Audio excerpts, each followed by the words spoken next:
Doc, gusto ko ng lip fillers. Sasabihin ko, hindi bagay sa'yo. In KBK, hindi kami profit-driven. We want the best results for you. So I often encounter patients na nakapag-research na, syempre, nag-Google na, nag-ChatGPT na.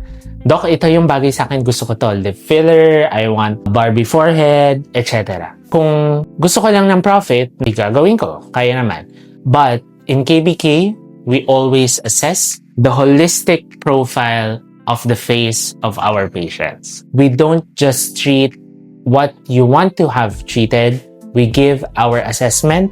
Ano ba yung bagay sa'yo? For example, when we talk about the lips, when I see makapal na yung lips ng patient, I don't want to do fillers anymore. Maybe I can offer biosimulators like Regeneron S para lang mag-plump and para ma-hydrate yung lips.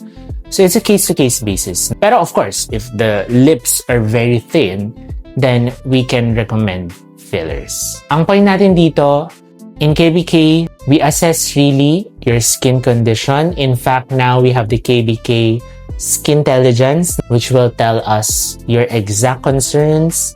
And from there, madadagdagan yung clinical insight namin kung ano yung kailangan i-treat sa inyo. For example, kung mababa yung score nyo sa pores, then we can recommend KBK Juvelook. Sa aging naman, kung mababa yung scores nyo dito, sa 11s or sa laugh lines, then yun yung ipa-prioritize natin na treat. Sa KBK, we don't just treat what you think your problem is. We assess and we tell you kung ano yung bagay sa inyo. Kasi we don't want patients who look overfilled, artificial, mukhang fake. We like glowing skin, natural looking skin, fresh, parang walang pinagawa, pero blooming.